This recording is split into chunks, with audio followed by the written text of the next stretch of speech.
The following was recorded in front of a live studio audience at the Studio 21 Podcast Cafe. This is the United Podcast Network.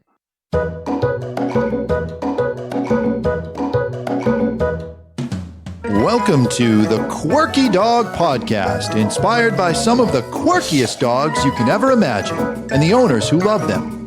This podcast is brought to you by the quirky couple themselves, Scott and Jess Williams. Their aim is to educate and entertain. Here's Scott and Jess.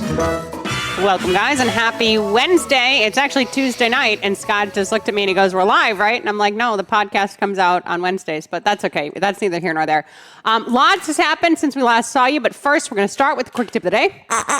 Oh, it sounds better now that you do it fast. So one thing that happened is Scott is done with the flip phone, back to the iPhone. That was a disaster. Short-lived. And a frickin' half. Without the GPS, the typing, it was not good. Payment apps, all kinds of there's a lot of fallout there. The simplicity is good, but the good news is that he left it in the car. Second major thing that happened was I got bit very, very badly last time we were in studio. We recorded 4 episodes, so you haven't seen me then. I got bit June 15th, and I am just healing. I still have pins in my finger. I had surgery, and the pins come out in August. And that leads to my quirky tip, and my quirky tip is e-collars. I don't care if you are a balance trainer or not. I'm going to tell you right now, e-collars have saved the day for me with this injury. Scott is not able to do everything all the time because we just have a lot going on in our lives. Contrary to my opinion. We just have a lot going on in our lives. And literally, since this has happened, we had a Newfoundland in, we had a Great Dane in, we had every anxious shepherd we've ever trained that's over 80 pounds in.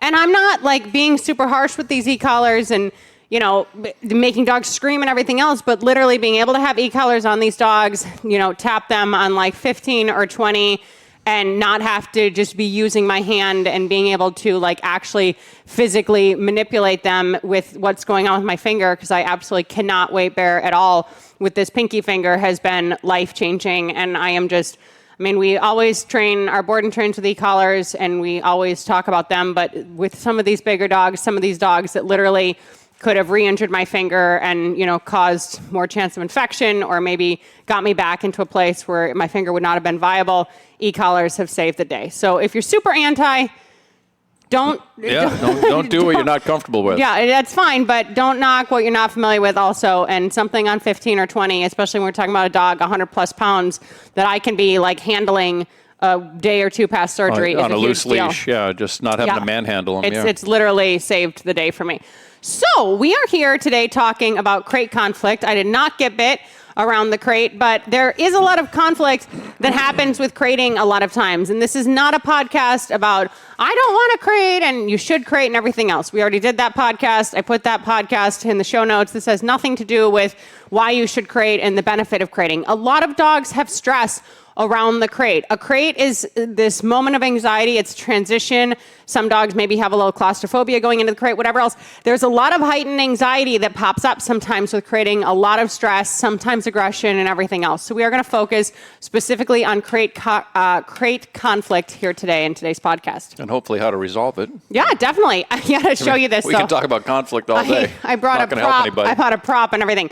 So the dog that we were talking about with the think twice before you give your dog a pill, the husky, so they can see that that we weaned off the meds. This dog had massive resource guarding and also wouldn't finish her meals. You know what I mean? So if she's in the crate and she's not finishing her meals, even if I would like reach in with like a broomstick to try to take the bowl out, she was like attacking that. So this is the first dog in my life, speaking of crate conflict, that if she didn't finish her meal, I would just switch the door of the rough tough. So I kept this set up on the crate just for eating. And then I would just undo this, put it back, and then I'd put another door on that didn't have a bowl attached. So I found that to be an interesting tip that might help some of you. And as an aside, when we did the return on that dog, we talked about that dog on the podcast with the pills. The owners noticed a huge difference in the eyes without the gab and the traz too, and that dog is doing great. So we're grateful for that. The dog is better in every way. Yeah, so when you have conflict in the crate, this is a situation where you're not going to be reaching your hand in very easily. You don't want to cause more stress. You want to try to mitigate as much stress as possible when there's a lot of conflict. I also want to say, as an aside, sometimes the very kennels and these kennels that are more closed off and, kind of look like dark tunnels are going to be more intimidating to certain dogs than wire crates. Some dogs are also going to, have a wire crate and act like it's a freaking potato chip. This specific dog, I put in a wire crate when we got it. She broke a crate pan within 5 minutes. She dug, did this. It was in a million pieces. You know what I mean? And sometimes they can't contain dogs with anxiety and everything else. So it does depend on the dog that you own. A lot of people, not a lot of people, but a few clients lately have had those really hard metal crates. I don't even know what brand that is. I haven't really seen them before. Looks like a jail. Yeah, kind of. Mayberry RFD, the old... Yeah, it's like, it does, but it's kind of like a classy jail and it rolls around, but both clients have been like, oh, we can't give you our crate. The crate doesn't come down, but it's like large piece of indestructible crate that doesn't come apart with like maybe space, I don't know, an inch or two between the bars. Yeah, so a few clients have had that because the rough toughs are not for everybody. We love them, but this is definitely a situation where the dog is like, oh my God, that looks scary. I don't want to necessarily go in it. One thing that's nice about the rough toughs is you can get a front door and a back door opening so you can kind of just walk the dog through the crate. I talk about that sometimes in other podcasts when you have a front door and a side door of a wire crate. You're just getting the dog to kind of pass through and understand all those things. So we see this a lot. Dogs that is a great technique, by the way. I've just watched you do that with a few dogs that have an aversion to going in the crate. And with that side door open, they can already see that they can go out. So they can go in through the door and then go right out the side, and you just bring them around a few times and they start getting comfortable going in.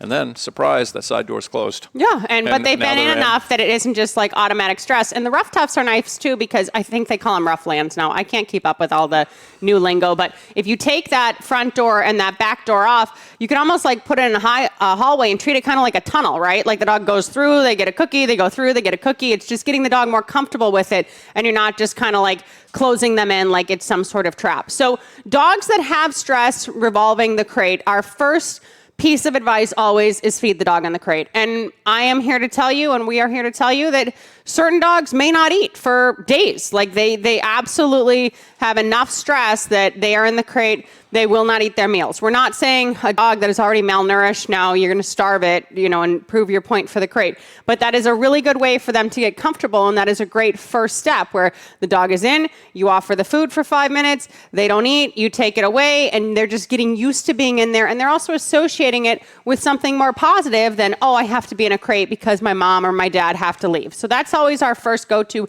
And it's a really good way to evaluate the dog's anxiety level. The specific dog that bit me, I could feed the dog outside of the crate all day long. He would eat fine, but with a locked door, he was very stressed. He'd eat in the crate if the door was just not locked, yeah. Open by a 1/4 inch, then he would eat. Like that was his deal. Yeah, but it's really an interesting way to evaluate anxiety with a dog is like, okay, like can they actually eat in a closed crate and can they do it comfortably? You don't even have to leave the dog in the crate yet. One aside with that, and we won't spend too much time talking about structured feeding and feeding the dog in the crate, but you don't want to lure the dog in, right? You're not going to like lure the dog into the crate with like, oh, the bowl's here. Like make sure you get the dog in and then you follow that up with food. If there is resource guarding, absolutely, positively, 100% do not allow that bowl to be going to the back of the crate. And now you have a whole other issue of there's food that wasn't eaten. You're trying to get the dog out, everything else. Once again, never have done this setup before. Been doing boot camps with Scott for 13 years, been training dogs for over 30 years. This setup saved the day. And this dog eventually turned around and ate her meal every single night, and she's been eating consistently at home as well. Yeah, so twice a day, every day. But I offered food, 5 minutes, time it, take it away. We didn't have any conflict. So that's one really quick way to get the dog kind of calmed down and feeling good about the crate. Another thing we do, and we say this all the time, and you were just talking about this on the way here, do something to take the edge off of the dog before you crate the dog.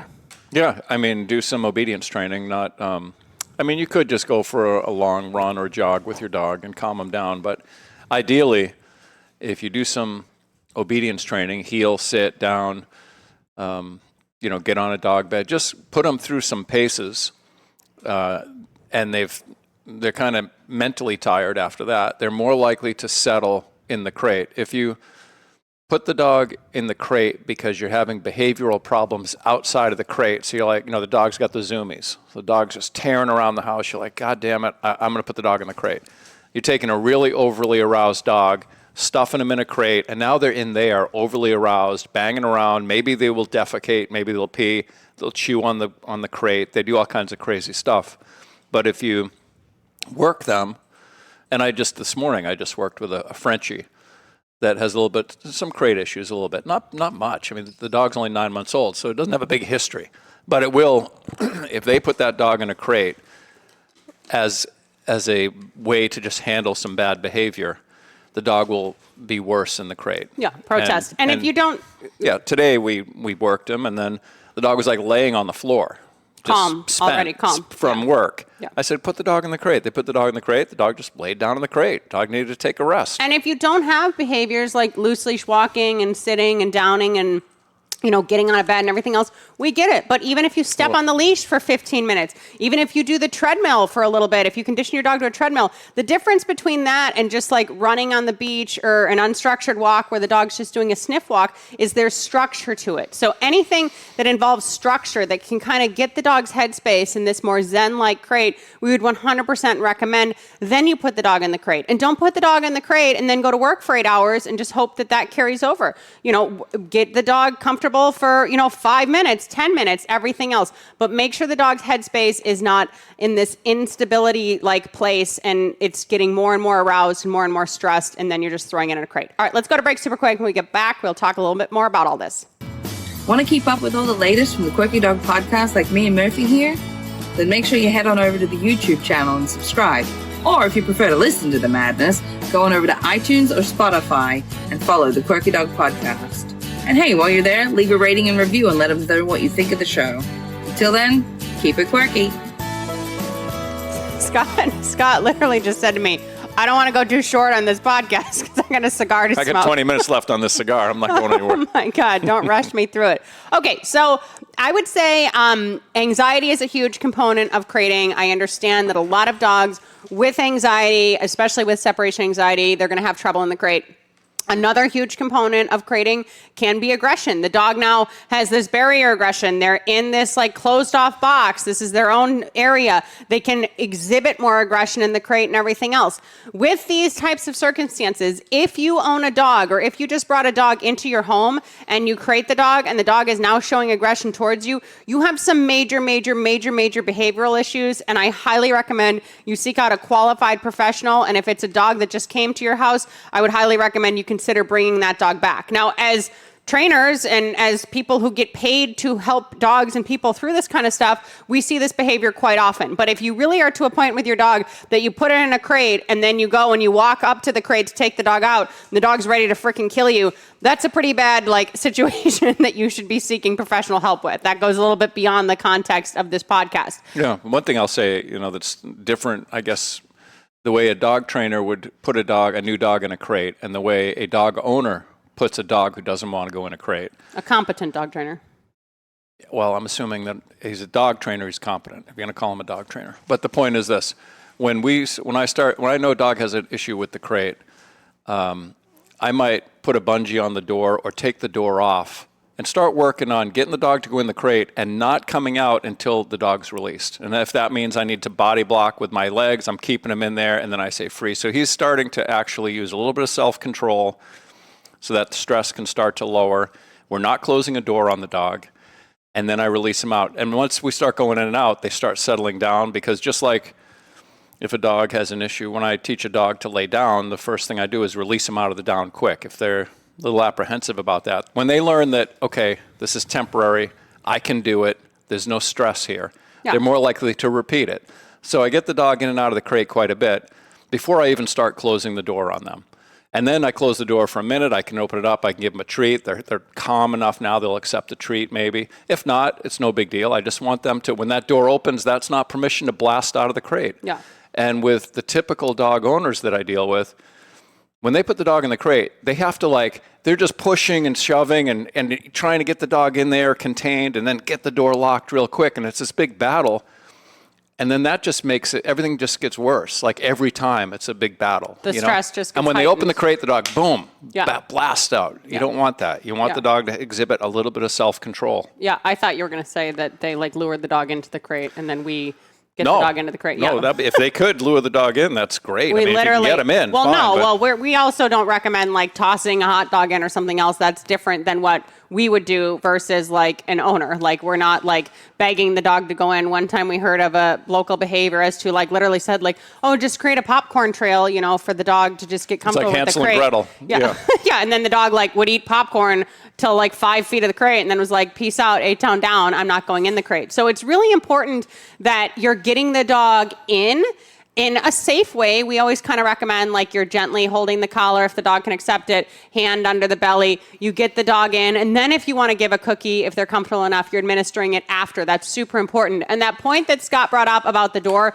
you guys, I cannot stress it enough. I cannot tell you what a difference it makes for the dog to know, oh, there's going to be rules exiting the crate, just like there's going to be rules going into the crate. Susan Garrett's Crate Games is life-changing. We've talked about that a lot on the podcast before, but so often we get to a client's house and they say the dog hates the crate, and as soon as that door opens, like they're just blasting out, the door's flying into the owner's legs, everything else. Create some structure coming out as well. Make sure that dog understands, as I go to open the door, you're not going to rush the door. If I open the door fully and I choose to stand up and I choose to take a step back, you should remain in the crate until you are released. It changes the dog's headspace about the crate so much. Even if they were calm when you went to get them out, if they've been in there for 6 hours, the blasting out of the crate is not a good rehearsal for good behavior or for anxiety. It's just not a good combo whatsoever. No, and like Jess said earlier, these transitions seem to be such a trigger for anxiety. So the dog can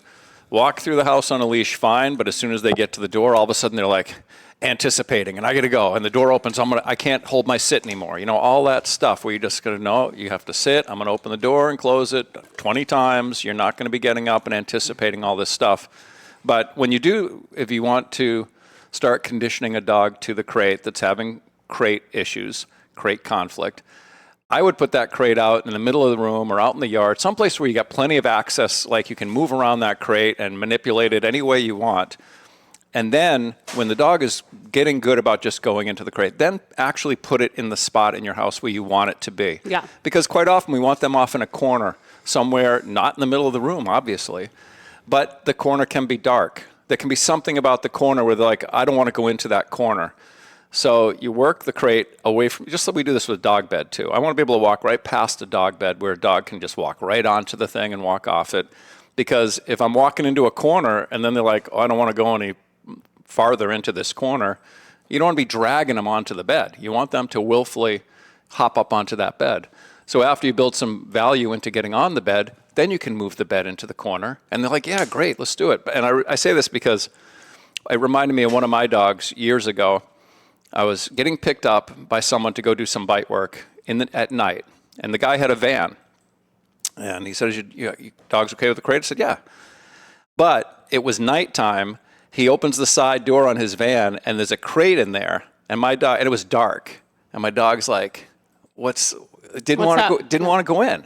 You know, and I mean, the dog was like, it was only about maybe 18 months old at that point, but the dog was very comfortable going in and out of crates. But by turning lights on in the van, so he could see like the back of the crate and stuff, then he was okay going in. But when it was just dark, he just started to get a little bit nervous. You know? And there could be, I'm knocking over my crate setup down here. There could be a vision issue sometimes with like the dark crates and all of this, but like Scott said, make it easier on the dog, make it more comfortable for the dog, get the crate somewhere that it is accessible. So we are by no means over anxiety and aggression, but the third component that I do want to bring up is also fear. So some dogs are retreating to that crate, and that is causing a source of conflict as well. Like a visitor comes, they're flying into the crate, and then they're laying in the back of the crate, shaking, or they're growling at anybody that passes the crate and all this stuff. We would highly recommend that you keep the door to the crate closed. People can think we're crazy. You can think that that's not the right thing to do. You can think that that doesn't work for your dog. If it ain't broke, don't fix it. We say that all the time, but it is really important for us as trainers and people who want to see dogs stable, that dogs are not retreating to their crate on their own and just coming in and out at will. So if you have a dog that's like flying into the crate, maybe even you keep the door closed all the time, but then when you go to the crate the dog, as soon as they see that door open, they're like, oh my God, I got to get in here. I got to get away. I'm so afraid. I'm so fearful. I have to be away from this whole situation. We would even recommend getting a sit there for control on the front end as well, which sounds crazy, but this does happen with pet dogs. You know, they first come to our home. Some dogs we see are borderline feral. They have a ton of fear. They don't treat us any differently than their owners. They just are not really socialized well in general. Okay, no, you're going to sit, we're going to open the door, you're going to see the open door, and then I'm going to release you in. So all of these little transitions and handling them correctly really determine the behavior while the dog is in the crate. It is so important. And the crate is just a very common area where, you go to grab the collar of the dog because maybe you're upset and you're putting him in the crate as a punishment. Don't use your crate as punishment. That's stupid. Use your crate as management 100%, but stop allowing your dog to get in a situation where you're like, okay, now you've been so bad, now you have to go in the crate. But typically, there's a higher level of stress. Something happened, there was a precursor, and you're like, okay, now it's time to get in the crate. Or the kid goes to take the dog into the crate. Or, all of this stuff happens, and that crate door and that transition of getting in a lot of times gets the dog spun out either into anxiety or aggression or anything else. So it's very important to be mindful of these things and begin to have a plan of action to work through them for the sake of your dog, because crating is a wonderful tool. It's great if you ever have to have your dog stay somewhere overnight at the vet or boarding or something else. It's nice to have them accustomed to it, but it also provides a lot of stability in your home. Very, very, very, very, very important tool. And people that say, my dogs aren't crated, and they don't agree with crating on the other end, we do not do a board and train with them. They are not allowed to do our program because we feel so strongly about crating and the benefit that it has that if they're not going to follow through with that, we know that they're not going to see the results that they're hoping for without it. Yeah, I mean, I'm not going to have somebody else's dog roaming around my house all night because they're anxious and they're up pacing about and God knows what they're up to. Jimmy can sleep in a crate for 2 weeks, so this dog can sleep in our bed. My dog was in a crate all winter because of his surgeries on his legs. But getting back to that fear real quick, a dog that uses the crate as a hideout because they're just fearful of who knows what. It's not a healthy thing for them to be in there. It makes sense that you would want to allow them to be there because they're more comfortable there, but they're not going to get better. They're not going to get more confident spending most of their time in this self-imposed exile. I'm just going to stay here. I'm not comfortable with people. I'm not sure about this house. I'm not going to deal with the world. I don't know who you are or what's this going on, but I'm not leaving. I mean, think about a teenager that just wants to be in their room all the time alone. Not healthy. I mean, they could be in there putting their manifesto together, And this is an unusual situation, but this does come up too. I hate to say it. And this isn't as severe as a dog that's yours that you're putting in a crate that's showing aggression. But owners will sometimes say the dog won't come out of the crate. Like that's the whole thing. Like they're like, I can't get my dog out of the crate because of the state of mind the dog is in. So in that context, I would recommend, especially if you have like a yard or an open yard and like some place that the dog goes out, crate the dog as close to the place the dog goes out as possible. Not forever, but as a transition. Now you're controlling when the dog goes in. And then when you're letting the dog out of the crate, not only is the dog coming out of the crate, but they're going out in the yard to potty. There's more of an excitement there than just come out of the crate and reintegrate into society when all you want to do is retreat. And this may sound like, oh my God, there's so much nuance to this. It isn't that much of a problem.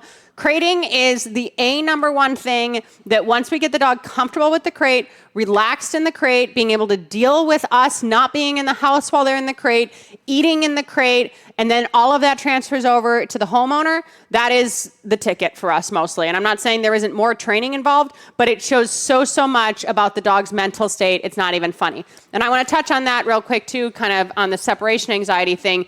If the dog is okay in the crate and they have a lot of conflict when you go to leave, do not crate the dog anywhere near where that dog will see you leaving. And you can do what you want. You can listen to who you want. If you're listening to somebody that's like, just run back in every 30 seconds and give the dog a cookie, that shit don't work. I'm sorry. Been there, done that, bought the t-shirt. Like we've been doing this long enough that like you never get anywhere. When do you actually go and freaking go to the store and grocery shop? But crate the dog so the dog cannot see you leave. The dog is already comfortable in that room. Maybe you have some music on for noise diffusion. So then when you do go to take that step of leaving, it's not a next level trigger of like, they're leaving, what's happening? And I get it. Some rescues, maybe they were left in a crate for 72 hours at a time and they're very stressed now when the owner leaves and they don't want to have an accident in the crate and whatever the heck happened. Some dogs weren't rescues. You've owned the puppy since they were 8 weeks old and they act like this. But when you have that separation anxiety type of component, it's very important that the dog does not see you leave. And if they can hear you leave, like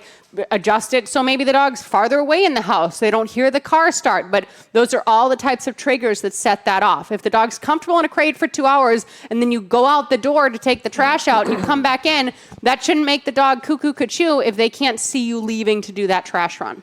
And I will say, with regard to the anxiety and crates, there's exceptions to the rule. There are dogs that cannot be crated. There are. But that being said, maybe what we have experienced, and we experienced 0.5 to 1%. Yeah, it's like 1 in 100 maybe that like we both surrender and say, yep, And this even- dog it's too mentally disturbed to spend time. It's going to hurt itself, and we cannot crate this dog. And the one dog that happened with was an Italian Greyhound years and years and years ago, and we talk about that before on the podcast. That dog lived in our kitchen. I honestly think... think... in a pen, yeah, the dog was in an X pen in our kitchen. I honestly think that dog probably would have been safe in a Roughland kennel. I don't even know if Rough Toughs were made back then. We didn't go the extra mile to do that. The other dog that he's mentioning, there's literally only been 2 in our entire careers. Yeah, I mean, we had hundreds of dogs. He still ate in his crate, and he could sleep in his crate in our bedroom next to us. So it's not like both of those dogs, I feel like, still could have crating in their lives in some way, shape, or form.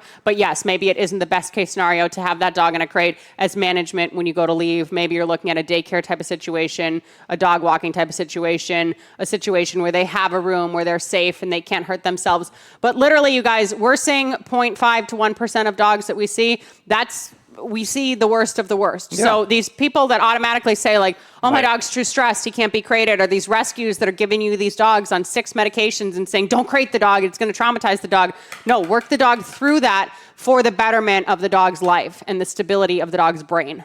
And I have seen dramatic improvements in the quality of crates in the past 15 years. 25 years ago, I mean, you had your basic berry kennel, which was plastic and not very strong. And then you'd have these metal boxes that were made one at a time and were pretty good, but not ideal, more for working dogs, for working, And even those are not as technologically savvy as the crates now. They were good to keep a dog contained, but they weren't good for dogs with anxiety that could break their teeth off in certain corners. I mean, I had one, but the point is, there's like several companies now. Yes. There's the Gunner Kennels. We like the Roughland Kennel. I used to think Roughland Kennel was a super expensive kennel. It's not. It's a $300 kennel. You can spend $1,000 on a friggin' kennel. $1,000 plus. Impact has a lot of great stuff. Look around. But the most important thing is as soon as you see that dog nudging the wire crate and starting to get an opening and starting to have success getting out of the crate, you need to change up the piece of equipment you're using. So many people will say like, oh, well, yeah, my dog chewed through a very kennel and my dog popped a door off a very kennel and my dog breaks out of every wire crate that's possible. One, that is so much more dangerous for a dog now that truly feels like if I just break this door off, I can like squeeze through it. There was this video going around Facebook a few years ago of a boxer getting out of a crate. I could have just thrown up. It's like going underneath where the crate pan is and like it barely gets out and oh my God. So as soon as you see signs of like even pushing at the door, and the Roughland kennels, sometimes we have bars going across the front just so the dog doesn't have the satisfaction of like, okay, I'm gonna go. As soon as you see them trying to break out, you need to intervene in such a way to get them more safe. So maybe that means a new type of equipment, maybe that means a professional trainer, XYZ, whatever it is. Do not allow your dog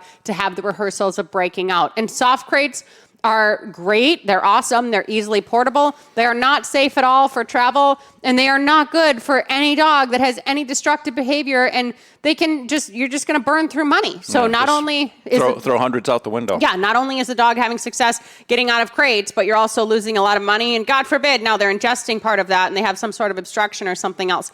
So there's a lot of stress that goes into, crating. Think of, like Scott said, transitions can be a big thing. Maybe, you have stress when you get to work at first. Like that's a hard transition for you. That's when all your emotions go. That's when everything happens. Maybe you're a little claustrophobic. You have stress if you have to do something like an MRI. You need Ativan or something to do something like that. Think of ways of how you can calm your dog down. Some deep, heavy breathing, some more meditative stuff for you in that moment might help before you go into the MRI machine. I'm not saying don't take the Ativan. I freaking was like, hey, can I have a van before you sew my finger back on? Like, we're not anti that type of situation, but also think of ways that you can self-regulate yourself that may transfer over to the dog. Because if the dog is in a calmer state of mind and understands, okay, I'm going to go in here, and then I'm going to be in here, and then I'm going to be released out, and there's rules while I'm in, while I'm coming out, everything else, it helps the dog's headspace. And unless the dog is like medically needing attention or it's honestly physically harming itself, make sure that when you do let the dog out of the crate, the dog is calm. A lot of times dogs are calm for like 3 to 4 hours while you're gone, and then you get home and they're like, oh my God, my mom's home, my dad's home, and everybody thinks, oh, they must have to go potty, I have to run and do this. All you're doing is reinforcing them being in this state of mind that is more of an anxious state of mind, that it does have more arousal and everything else. And also these dogs are learning like, this behavior gets me out of the crate. So be very conscious of when you do finally let your dog out of the crate, even if it's just 5 minutes at first, they are exhibiting calm behavior. You want to get repetitions of calm behavior and get the dog to start experiencing that feeling as much as possible. Well, I will say that probably, 25% of this crating thing is having the right crate, having a good quality crate to work with. But probably, and then another maybe 25% is technique and learning how to get the dog in and out of the crate so that he doesn't get the bad reps. And then I'd say 50% of the whole thing is just your belief system and how you feel about putting the dog in a crate. Because if you're projecting that the dog is unhappy and you're doing the hand wringing and you're feeling bad for the dog, and I wouldn't want to be in a jail. I had a client tell me, I did time in jail. There's no way I'm crating my dogs. I know what it's like to be in jail. Okay, well, I've been in jail too, but I still crate dogs, and I don't have a problem with it.